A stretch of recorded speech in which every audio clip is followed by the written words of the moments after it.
While Motorola has been out of the game as of late, I wanted to take a look back at a time where they were true innovators with a device like the Moto X 2014. How's it holding up 10 years later? I'm Miggy the Tech Guy, and let's find out.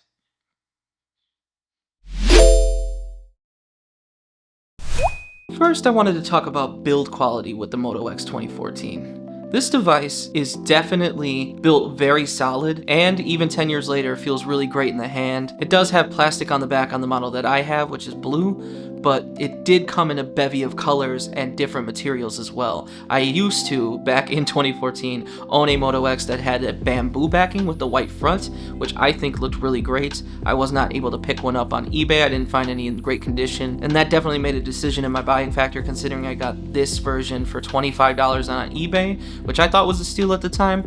And I do argue that it's pretty cheap, and I had to pick it up. I wanted to review it for you guys because I did daily drive this device back in 2014 when it first came out. So I wanted to revisit it and see how it holds up. I will say I missed the dimple in the back, although I wish they would have put a fingerprint scanner in there. I think that would have been very helpful back then. And I know that it was less common for devices to have fingerprint scanners back then, but it would have been a very nice thing for them to add a fingerprint scanner on the back of the device to get into it, because it does not have any true biometrics in terms of unlocking the device. So that's a bit of a bummer, but that's okay because, again, it is a device from 10 years ago, so I wasn't expecting much going into it, looking back on it. And while that may be kind of a disappointment, the build as a whole definitely isn't a disappointment. The metal on the side rails, the headphone jack, its overall 1080p quality of its display, and while it's only 60 hertz as most phones back then were, we didn't start seeing high refresh rates until ROG and their gaming devices, so I will give it a pass on that. Obviously in 2014 that is something it definitely lags behind in, but I will say the image on this display is rather crisp and doesn't scream it's 10 years old here in 2024, which really impressed me because it is OLED, so it holding up 10 years later and not having any screen burn in for this device is really nice and a true testament to how Motorola built their phones even back then. And it just really impressed me overall with how it feels in the hand, how it feels to touch the display, and how it feels on the back of the device. Even though it is plastic, it feels really great in the hand and doesn't feel like a cheap device. When you hold it, it's very weighty, it feels dense, it feels like you won't be able to drop it easy, it feels like you'll hold it even without a case on it, which back then I didn't put a case on my Moto X because I had the bamboo one and I wanted to show off the wood. So I remember holding this thing back in the day and feeling like it was solid. I didn't feel like I was going to drop it at all. And seeing that here in 2024 is actually quite refreshing. I wish that you could customize it, and I wish that most devices nowadays also allowed you to customize it. I talked about it in my OnePlus One video, and it's just really sad that we've stagnated in these metal and glass slabs for the most part over the years. I know that they're adding titanium and the screens are much higher resolution and refresh rates and everything like that, but I miss the days where you were able to customize to your heart's content. You could put custom writing on the back of the device, and all those things coming together were such an awesome thing you could do back then. And I do want to speak on the speakers on this. Well, the speaker. It does look like it's dual speakers on the front, which I wish they would have gone with dual speakers on the front of this device like they did with the Nexus 6, because it deserves to have dual stereo speakers on this device, especially with the symmetry of the device itself and how they really look, and it would be just really awesome, and it would have really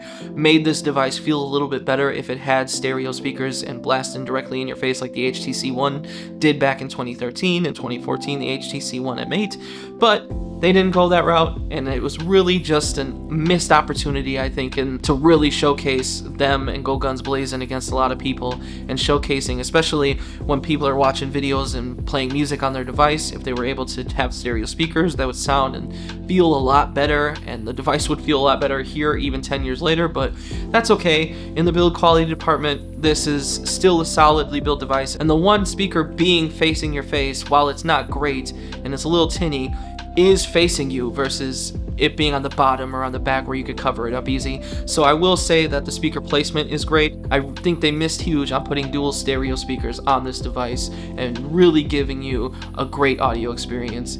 although it does make up for that with the headphone jack. In terms of build quality, I think it holds up really great here in 2024. I think it's something that really does stand the test of time here in 2024 versus 2014. It's really nice to feel the metal, like I said, and the plastic doesn't feel cheap and chintzy. The Motorola logo in the inside isn't maneuvering around. I know that MKBHD's device did have a little bit of give on that, but I think that was just a defect. With this one, it's really solid. The phone in hand feel is just amazing. So overall, for the build quality of the Moto X 2014, it is a major go in that department. Next, we're going to talk about software on the Moto X 2014. And I was hoping that I would actually be able to enter this with a true story of how I could update it to Android 11 even, to bring it more modernized so I could download more apps and I could make it more fluid and just feel more up to date for 2024 standards. But I am really sad to say that I wasn't able to put a custom ROM on this device. It wouldn't let me unlock the bootloader, which means I cannot go anywhere past the Lollipop ROM that's on here. I wasn't finding anything online in XDA developers that indicated I could do anything about this, and that's unfortunate. So sadly, we are stuck on Android Lollipop here, and that's okay. Obviously, this device wasn't a flagship device in terms of the other devices that came out in the same year. It was something that it did have a solid processor on it, and it was fighting against a lot of the other flagships in that regard. It only had 2 gigs of RAM versus 3 in a lot of the phones that were coming out at the time, so it was lagging behind in RAM. It did have a 1080p display. It wasn't something that it was known for back then in terms of speed and fluidity, while it was fluid and opened apps quickly at the time, and now it does stutter a little bit more, and you do see the lag as we've progressed here in 2024. And again, I think you're gonna see that stuff in 2024 from 2014. 10 years on a phone, 10 years on a device is definitely gonna show its age in that regard if you're not able to custom ROM it, and that's unfortunate. I know that there are variants of the Moto X 2014 that you could purchase, maybe the unlocked variant, that you could get the bootloader unlocked and put a custom ROM on it, and then you could breathe new life into the device. So if you happen to have one of these lying around and you want to tinker with it, I'm sure you could possibly find some ROMs to put on this device if you can get that bootloader unlocked. So I wasn't able to do that for you guys, and I'm really sad that I wasn't able to show you guys that. But all in all, this is something that obviously shows its age, is it's only on Android Lollipop. And while that was really great back then, because it started out on KitKat, it was only updated to Android Lollipop here. And it's really sad to see that it didn't go any further, but it's Android, and back then, it wasn't really promised a lot of updates in the first place. I think it was still kind of this wasteland of devices only getting supported for 1 or 2 versions, and it's really sad. I know that we're now in a state and age where phones are being promised 7 years of updates, and even 4 years was a lot, and still kind of is in this landscape of things in terms of Android devices. But it was more commonplace to stop on an earlier version of Android on these, especially more premium mid-range devices when they came out in 2014. So I'm not surprised there. I'm not surprised how it holds up here. It's not super fast. It's not super fluid. There are lags and hiccups, and there was some bugs that I was seeing where the phone wanted to restart rather than continue to chug along and open up these apps properly. You can't really do much on it anymore, and that makes me sad. And I think the 2 gigs of RAM really limits it in that department. It does have a Snapdragon 801, which is in line with the OnePlus One that I reviewed prior, but with the OnePlus One I was able to put a custom ROM on it, and it did actually have 3 gigs of RAM versus the 2 gigs of RAM, and it had more storage. This one only has 32 gigs of internal storage, and the OnePlus One actually had 64 gigs of storage. So that one's a little bit more future-proofed. It's gonna run a bit better. It was able to have a custom ROM put on it because a lot of people in the community were able to do that back then. It was kind of built on CyanogenMod in the first place to be customized. So that device, I'm not surprised that I was able to update it versus the Moto X 2014, and that's okay. I liked a lot of the Moto features that came with this device anyway, and you would lose them if you went to a custom ROM, like the chop twice to get the flashlight and the shake your device to get the camera open, which is really awesome. I just did it right now on it, which is really cool. Just a bunch of cool little features that Moto had. I know that they had like an experience that you could do. It was augmented reality to look around with your device and its gyroscope and just see these little bugs running around, and it was a really cool touch. And also the custom assistant activation, that was a really cool feature. There's some driving features, there's some indicating features where it could tell if you were at home or at work and accommodate the apps for that for you, which is really awesome. I love that Motorola kept it rather stock and gave you a bunch of features thrown in as like an extra bonus to a pretty smooth and overall great experience at the time. And it doesn't hold up as much today, and that's okay because, again, 10 years old, I'm not expecting it to do any and everything that I needed to do today because we are in a faster paced environment with an increasingly TikToked world. So if you take all of that into account, yes, the software isn't really a go here in 2024. I wasn't expecting it to. I was hoping I could at least revive it with a custom ROM like Lineage OS so that I could breathe a little bit more life onto it and get more of the apps onto it and have it run a little bit better, but unfortunately I was not able to do that. So yeah, in 2024, the software is definitely not a go. Next, we can talk about the camera. Yes, the camera on the Moto X 2014 wasn't a great camera back in 2014, and it's not great here in 2024 either, although I was surprised at some of the images that I was able to get out of this device in good lighting. If you bring it into low lighting, obviously it's going to deteriorate, and there's no night mode on this device, and I wasn't able to put a Lineage OS on it to get a better camera app, so take it for what it is. I'll shut up for right now and just show you guys some images just so you can see how it holds up here in 2024 versus 2014, and you guys can give your own opinion on those.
As you can see, with good lighting, the pictures do come out pretty decent. I got some pretty nice photos of some flowers and of a fence and a bunch of other stuff that I think turned out pretty okay in the sun. And for that, I think it's cool that the HDR on the device holds up pretty well, even 10 years on, and it's with the stock camera app that comes with the stock software on this device, and I think that's pretty cool and shows that you can get a quick picture. It doesn't take super long to take them. It's a little janky and laggy at times, but again, I was expecting that on Android Lollipop, being that it is so old, and it's cool that this even puts out passable images, in my opinion. I was thinking, we're taking pictures with a potato, but I think some of these images could still pass on social media today and people wouldn't be that upset about it. Yeah, the front-facing camera isn't great, and that's okay. I think that most of these front-facing cameras back then were pretty trash anyway, even on the iPhone. They only had like 1.2 megapixels on the iPhone of the day, and it's not until the iPhone 6 came out later in 2014 to give you a little bit better of a front-facing camera and back-facing camera in the first place. So we were still in the early days of HDR and all the things that they were doing and throwing into cameras back then. It was really heavily relying on software, and it wasn't quite there yet, and the speed in the processor and everything to really produce some really high quality images. You could get, like I said, a decent photo, but overall the camera is passable. I'm not going to say it's super a go, and I'm not going to say it's not a go. It's just passable here in 2024. Next, I'm going to talk about the battery life on the Moto X 2014. And I'm just going to say it, Terrible battery life back in 2014. It was actually one of my least favorite devices for battery life. I did have to charge it multiple times in the day back then. And this device is one of the few that had terrible battery life for me. The Galaxy S6 was another one that I dailied for a while that had terrible battery life. This is also a device that just had abysmal battery life. It didn't get through the full day of heavy usage that I put it through even in 2014. So 10 years later, definitely not holding up. As a matter of fact, I think it dies really quickly, and I can't really recommend it in that department at all. I think, after taking photos and doing basic things through apps, not even gaming or doing anything too intensive, the battery died rather quickly, and it died on me before I even realized it was supposed to die. And that may be because the battery itself is degraded and is 10 years old, and I understand that while that may be the case, it wasn't good in 2014, so it's 100% not a go in 2024. So if there's anything that this device shows its age, even when it first came out, was the battery life. I did want to touch on the fact that this device is micro USB, just like the OnePlus One was. It was not standardized to have USB-C at this moment in time in 2014, and didn't come out pretty much until the OnePlus 2 in 2015. So yes, it's an older standard. You may have less of those cords lying around, so if you were trying to use this device as a daily driver, which I doubt you would be anyway, or even, I don't think it's really passable as a device to use while you're in between devices, to be honest. But that is something to note, that it was micro USB versus USB-C, which isn't reversible, different charging standards, different transfer speeds. Just a lot to note there, that obviously it does show its age in the charging port department, along with the battery life being so bad. So those things in combination definitely show its age. So yes, the Moto X 2014 is not a go in the battery department at all. Next, we'll talk about gaming on the Moto X 2014. And guys, like I said, the processing power on this, the Snapdragon 801 is able to handle light gaming. It only has 2 gigs of RAM, which is a severe limitation in a lot of the gaming. You're not going to be able to do any heavy gaming on this thing. You'll be able to do your temple runs, your Subway Surfers. I would not recommend putting Fortnite on this thing, because it probably won't even be able to be stored on the device, if I'm being honest, because of the 32 gigs of storage and how large those larger games are in the first place. Definitely can't play Genshin Impact, because that game is about 30 gigs, if not more, on its own. So you wouldn't even be able to implement that on this device in the first place. But as far as like basic Angry Birds and playing Subway Surfer or Temple Run or things of that nature, it can get by on those things. So if you wanted to just put a couple little games on this, Candy Crush, throw that on here, you could play them. I wouldn't really recommend it for gaming at all in terms of any heavy gaming. You might be able to get away with a little bit of retro gaming like Game Boy Advance or Super Nintendo, and putting something like that on here, it may work. I think you could definitely get away with it in that department, but as far as of any heavy gaming or even moderate gaming, I think it's a huge no-go. The limitations of RAM and the processor and the GPU just do not add up from 2014 to 2024, and that is a huge area that is going to show its flaws and what it's not capable of, and that's why I think gaming is not a go on the Moto X 2014 here in 2024. So all in all, the Moto X 2014 is a solid built device with a decent camera on it, with a flash, and can bring out passable images, but it has fatal flaws like its battery life and software that do not hold up even in 2024, and didn't really hold up in 2014 against its competition, and it's really showing its age here 10 years later. So take that with what you will. You can take what I'm saying with a grain of salt. Maybe you're having a great experience with your Moto X at home. Maybe you're still somehow magically using this device in 2024, which I doubt that you are, but maybe someone out there is, but I doubt it. At the end of the day, it's a really cool device to look back on and really see what Motorola stood for and how they really came into their own with their customizations from the Moto X original to the Moto X 2014 to the Moto X 2015, and how they kind of really started to go the budget way just because the Moto G series started to take off and was essentially their flagship device at the end of the day. I understand why they took that route.